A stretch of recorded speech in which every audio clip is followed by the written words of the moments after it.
नमस्कार साथियों, स्वागत है आप सभी का एसएससीजीडी एग्जाम 2025 में। आज जो 4 फरवरी जिसका फर्स्ट शिफ्ट का एग्जाम हो चुका है और जिसका मैं आपको बिल्कुल 100% एक्यूरेट आंसर के साथ एनालिसिस कराने वाला हूं, ठीक है। और ये आपको ध्यान रखना है, हर शिफ्ट में कोई ना क्वेश्चन रिपीट हो रहे हैं, ठीक है। तो आइए शुरू करते हैं आज का सेशन। फर्स्ट क्वेश्चन का पूछा गया था कि कौन सा त्यौहार अरुणाचल प्रदेश में खामती जनजाति के द्वारा लोगों के द्वारा मनाया जाता है, ठीक है। तो जो खामती जनजाति के लोग त्यौहार मनाते हैं उसका नाम है सांकेन त्यौहार, ठीक है। अरुणाचल प्रदेश में इसके साथ साथ देखिए आपको ये भी ध्यान रखना होगा कि अरुणाचल प्रदेश खामती जनजाति के जो लोग हैं वो सांकेन त्यौहार मनाते हैं और यह जो त्यौहार है जलीय उत्सव है, ठीक है। और खामती जनजाति का पारंपरिक नववर्ष है। यह त्योहार अप्रैल के महीने में मनाया जाता है और यह एक बौद्ध त्योहार है तथा इस त्योहार में बौद्ध की प्रतिमा को स्नान कराया जाता है और एक दूसरे पर ये लोग दंड भी छिड़कते हैं तथा यह त्योहार 3 दिनों तक चलता है। इस त्योहार को जो मनाने का कारण है वो मानवता के कल्याण के लिए मनाया जाता है। नेक्स्ट क्वेश्चन देखिए आपका क्या आया था, वह था 12 मेहर की पंचसूत्रिका में कितने भावों का वर्णन है, ठीक है। तो इसमें जो था लगभग 18 भावों का वर्णन किया है, ठीक है। और जो 12वें की पंच सिद्धांतिका है इसमें 5 सिद्धांतों का वर्णन है। कौन-कौन से सिद्धांत है वो आपके हैं, सूर्य सिद्धांत है, दूसरा है वशिष्ठ सिद्धांत, तीसरा है पोलिस सिद्धांत, चौथा आपका है रोमिक सिद्धांत और अगला आपका नास्ट 5वां नंबर का पितामही सिद्धांत, ठीक है। नेक्स्ट क्वेश्चन देखिए आपको पूछा गया था कि आवाज सारणी से संबंधित था।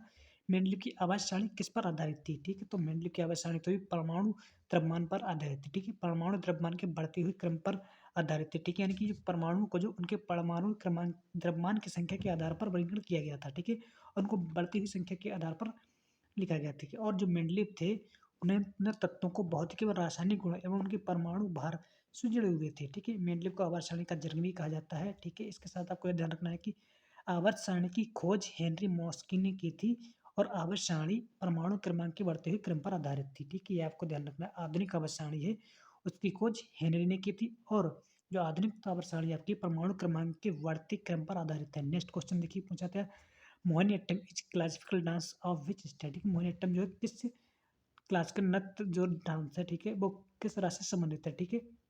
शास्त्रीय नृत्य वो है केरल से संबंधित, ठीक है। तो आपको जो है 8 शास्त्रीय नृत्य आपके हैं उनको चित्र से याद कर लेना है, जिसका देखिए तमिलनाडु को जो शास्त्रीय नृत्य है वो आपका भरतनाट्यम है, ठीक है। उत्तर प्रदेश का कथक है, केरल का कथकली और मोहिनीअट्टम 2 हैं, ठीक है। आंध्र प्रदेश का आपका कुचिपुड़ी है, उड़ीसा का ओडिसी है, मणिपुर का मणिपुरी है और असम का आपका सत्याथी। मोस्ट इंपॉर्टेंट सभी को याद कर लेना चित्र से। नेक्स्ट क्वेश्चन देखते हैं क्या है, पंडित शिव कुमार शर्मा का संबंध किस वाद्य यंत्र से संबंधित है, ठीक है। तो आपके पंडित शिव कुमार शर्मा है वो संतूर वादक हैं, ठीक है। आपको ध्यान रखना है।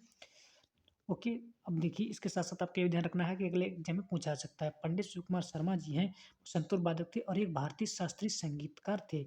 ये संतूर जो होता है उसे हथौड़े से बजाया जाता है जाने वाला एक डलिंगर होता है, ठीक है। उन्होंने संगीत नाटक अकादमी पुरस्कार मिला तथा पद्मश्री और पद्म विभूषण से कई पुरस्कार भी जीते उन्होंने, ठीक है। उन्होंने फिल्मों को जैसे फासले हो गया, चांदनी हुई, लम्हे हैं और डर, इस तरह की फिल्मों के लिए उन्होंने अपना संगीत भी दिया था, ठीक है। उनके श्रेष्ठ पुत्र का नाम है राहुल शर्मा, जो भी संतूर वादक हैं, ठीक है। नेक्स्ट क्वेश्चन देखिए, अगला क्वेश्चन आपका आया था डूरंड कप किस खेल से संबंधित है, ठीक है। तो डूरंड कप आपका जो है वो फुटबॉल से संबंधित है, ठीक है। इसके साथ साथ आपको और भी ध्यान रखना है कि जो आपके कप होते हैं वो किस खेल से संबंधित है उसको हमने आप नोट डाउन कर सकते हैं। देखिए आपके जो फुटबॉल से संबंधित कप कौन से हैं, सुब्रतो कप आपका फुटबॉल से है, डूरंड कप हो गया, संतोष कप हो गया, फीफा वर्ल्ड कप हो गया और ला लीगा कप, ये भी आपके फुटबॉल से संबंधित है।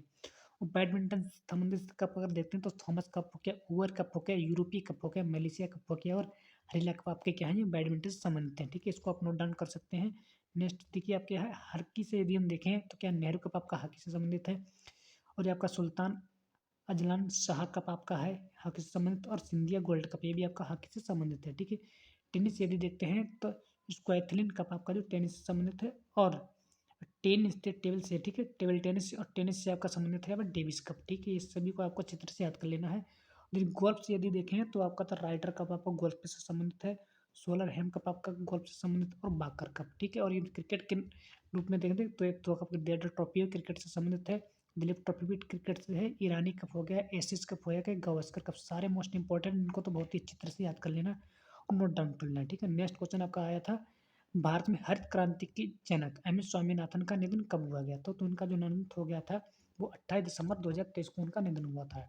ओके, और देखिए ये आपको अच्छी तरह से ध्यान रखना है। तो हरित क्रांति के जो जनक हैं वो भारत के हैं एम एस स्वामीनाथन, और यदि केवल जनक पूछे जाए तो आपको बताना है, ठीक है, तो आपको बताया नॉर्मन बोरलॉग, ठीक है। नेक्स्ट क्वेश्चन देखिए आपका आया था अक्टूबर 2023 में भारतीय रिजर्व बैंक के कार्यकारी निर्देशक के रूप में किसे नियुक्त किया गया था, ठीक है। तो नियुक्त किया गया था मनीष कपूर का, ठीक है। उनको 2023 में ही नियुक्त किया गया था। नेक्स्ट क्वेश्चन देखिए आया था आपका क्षेत्रफल की दृष्टि से भारत का विश्व में कौन-सा स्थान है? ठीक है, क्षेत्रफल की दृष्टि से अगर देखें तो भारत का विश्व में 7वाँ स्थान है, ठीक है?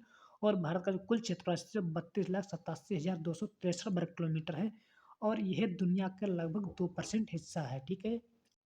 नेक्स्ट क्वेश्चन देखिए, अभिनव बिंद्रा ने किस वर्ष गोल्ड मेडल जीता था? ठीक है, तो आपको जो अभिनव बिंद्रा है उन्होंने 2008 में बीजिंग में हुए ओलंपिक में गोल्ड मेडल जीता था, ठीक है? उन्होंने पुरुषों की 10 मीटर एयर राइफल स्पर्धा में यह पदक जीता था और अभिनव बिंद्रा तो भारत के पहले व्यक्तिगत ओलंपिक स्वर्ण पदक विजेता हैं, ठीक है? जिन्होंने स्वर्ण पदक जीता था, सबसे पहले व्यक्ति हैं वो अभिनव बिंद्रा जी। ये भी आपको ध्यान रखना कि इन्होंने 10 मीटर राइफल स्पर्धा में इन्होंने स्वर्ण पदक जीता था, ठीक है? और उन्हें 2002 और 2014 में हर कॉमनवेल्थ में स्वर्ण पदक भी उन्होंने जीता और 2006 में जोवर रेम में ओलंपिक विश्व चैंपियनशिप में भी उन्होंने स्वर्ण पदक जीता है, ठीक है? नेक्स्ट क्वेश्चन देखते हैं। अब कहा था कि संदीप कुमार का संबंध किस खेल से संबंधित है? ठीक है, तो इनका संबंध जो है ट्रैक और फील्ड से संबंधित है। नेक्स्ट क्वेश्चन तो आपका आया था कि संघ लोक सेवा आयोग का उल्लेख किस अनुच्छेद में है? ठीक है, तो संघ लोक सेवा का आपका जो उल्लेख है वो अनुच्छेद 15 से लेकर अनुच्छेद 23 तक है, ठीक है? यदि एक-एक अनुच्छेद के बारे में यदि हम डिस्क्राइब करना चाहते हैं तो देखिए क्या है, अनुच्छेद आपका 15 जो है संघ लोक सेवा के आयोग एवं लोक सेवा आयोग के अतिरिक्त के बारे में के अस्तित्व के बारे में जानकारी देता है, ठीक है? अनुच्छेद 316 आपका देता है सदस्यों की नियुक्ति एवं कार्यकाल के बारे में। अनुच्छेद 370 आपका जो ये कहता है कि किसी सदस्यों को पद से हटाने की जो शर्तें हैं उसका वर्णन किया गया है। अनुच्छेद 317 में 318 में देखते हैं आयोग के कामकाज से जुड़े नियमों का बनाने का अधिकार है आयोग 318 में, ठीक है? अनुच्छेद 319 में आप इनका है पद छोड़ने के बाद आयोग के सदस्यों के रोजगार पर पाबंदी, ठीक है? अनुच्छेद 320 इनका कहता है कि लोकसभा आयोग के कामों का वर्णन, ठीक है? अनुच्छेद 321 कहता है लोक सेवा आयोग के कामों का विस्तार करने का अधिकार और अनुच्छेद 322 आपका कहता है लोक सेवा आयोग के खर्चे से जुड़ी जानकारी, ठीक है? नेक्स्ट आपका जो लास्ट कहता है कि लोक सेवा आयोग की रिपोर्ट के बारे में जानकारी प्रदान करता है अनुच्छेद हमारा 323, ठीक है? नेक्स्ट क्वेश्चन आपका आता है कि भारत की 2011 की जनगणना के अनुसार लिंगानुपात कितना है भारत में, ठीक है? तो जो हमारा लिंगानुपात है वो हमारा 943 होता है, ठीक है? उसमें महिला और पुरुषों का अनुपात है। अब देखिए यदि बच्चों का यदि पूछा तो बच्चों का होता है 919, ठीक है? अनुपात बच्चों का यदि पूछा शिशु लिंगानुपात, देखिए यदि आप लिंगानुपात पर वही कंप्लीट वीडियो देखना चाहते हैं 2011 की जनगणना के बारे में तो हमने एक सेपरेट वीडियो बनाया है इसके लिए, तो आप हमारे प्लेलिस्ट में जाकर देख सकते हैं लिंगानुपात पर। नेक्स्ट क्वेश्चन देखते हैं, इसमें बहुत ही अच्छी तरह हमने 2011 के जितने भी हैं टॉपिक जिन जिन से क्वेश्चन बन सकते हैं सभी को हमने विस्तार से डिटेल में डिस्कस किया है। नेक्स्ट क्वेश्चन देखिए क्या है आपका, सरोजा वैद्यनाथ का संबंध किस नृत्य से संबंधित है? ठीक है, सरोजा जो वैद्यनाथ हैं उनका संबंध भरतनाट्यम से है। नेक्स्ट क्वेश्चन देखते हैं, आपका पूछा गया था एटीएम जो था वो किस क्षेत्र में आता था, ये पूछा गया था, ठीक है? तो आपको जो एटीएम है वो तृतीय क्षेत्र के अंतर्गत आता है। नेक्स्ट क्वेश्चन, अशोक के शिलालेख किस भाषा में लिखे गए थे? ठीक है, तो अशोक के शिलालेख तो अधिकतर कई भाषाओं का प्रयोग किया लेकिन मुख्य रूप से क्या था प्राकृतिक भाषा का ही प्रयोग किया था सबसे अधिक, ठीक है? चलिए इसके बारे में विस्तार से देखते हैं। तो देखिए अशोक के शिलालेख प्राकृतिक, आरामिक और ग्रीक भाषा में लिखे गए थे। इनमें से सबसे ज़्यादा शिलालेख जो थे प्राकृतिक भाषा में ही लिखे गए थे और अशोक के शिलालेख को लिखने के लिए 4 लिपियों का इस्तेमाल किया गया था, ठीक है? इन लिपियों को आप अच्छी तरह से याद कर लेना, ब्राह्मी, खरोष्टी, ग्रीक और अरामाइक, ठीक है? अरामिक लिपि। नेक्स्ट क्वेश्चन देखिए, उत्कृष्ट गैसें होती हैं किस समूह में रखी जाती हैं? ठीक है, यानी कि नोबेल गैसें होती हैं किस समूह में रखी जाती हैं? तो उनको देखिए हम समूह 18, ठीक है, किसमें समूह 18 में रखते हैं और यदि वर्ग पूछे तो शून्य वर्ग में रखते हैं। नेक्स्ट क्वेश्चन देखते हैं क्या है, पूछा गया था आपकी सरकार के कितने अंग हैं? ठीक है, तो जो सरकार के हैं तो सरकार के 3 अंग होते हैं, कौन कौन से? वो एक होती है विधायिका होती है, दूसरी होती है कार्यपालिका, तीसरा आपका है न्यायपालिका, ठीक है? जो विधायिका का क्या कार्य होता है, इसका कार्य होता है कि कानून का काम का कानून बनाना, ठीक है? विधायिका का काम होता है कानून बनाना, ठीक है? और कार्यपालिका यदि हम काम देखें तो ये कानूनों को लागू करने का काम होता है कार्यपालिका, ठीक है? और न्यायपालिका का काम होता है तो झगड़ों की मध्यस्थता करना, ठीक है? मध्यस्थता यानी झगड़ों का निपटान करना। नेक्स्ट क्वेश्चन देखिए आपका पूछा था टिप्पणी नृत्य का संबंध किससे है? ठीक है, किस राज्य से है? ठीक है, तो टिप्पणी नृत्य का संबंध जो है वो गुजरात राज्य से है। सभी नृत्यों को आपको अच्छी तरह से याद कर लेना है, मोस्ट इंपोर्टेंट हर एग्जाम में तो आएंगे ही आएंगे, ठीक है? नेक्स्ट क्वेश्चन देखते हैं। देखो आपका जो क्वेश्चन होगा था भारत में तीसरी पंचवर्षीय योजना का उद्देश्य क्या था? ठीक है, तो तीसरी पंचवर्षीय योजना का उद्देश्य पूछा गया था। तो देखिए भारत की तीसरी पंचवर्षीय योजना का जो उद्देश्य था वो था कृषि एवं गेहूं के उत्पादन में सुधार करना, ठीक है? तीसरी पंचवर्षीय का जो समय है वो आपका है 1961 से लेकर 1966 के बीच, ठीक है?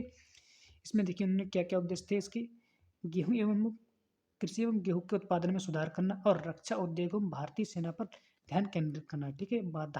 बांधों का निर्माण करना, सीमेंट और उर्वरक संयंत्र बनाना, ठीक है? ग्रामीण क्षेत्रों में प्राथमिक विद्यालय खोलना और पंचायत पंचायत जो चुनाव है उनको शुरुआत करना है, ठीक है। और इसके भी कार्य थे, देखिए राज्यों के विकास में ज़्यादा से ज़्यादा जिम्मेदारी देना और माध्यमिक उच्च शिक्षा के लिए राज्यों को जिम्मेदारी भी देना तथा राज्य सड़क परिवहन निगमों का भी गठन करना था, ठीक है। पंचवार्षिक योजना जो हमारी तीसरी थी, इस समय देखो पाकिस्तान के समय युद्ध भी हुआ था, इस समय जो हमारी अर्थव्यवस्था थी अच्छी तरह से थोड़ी बिगड़ गई, ठीक है, अच्छी से तरह से नहीं टिक पाई थी, ठीक है। इसी के साथ आपके सारे क्वेश्चन समाप्त होते हैं।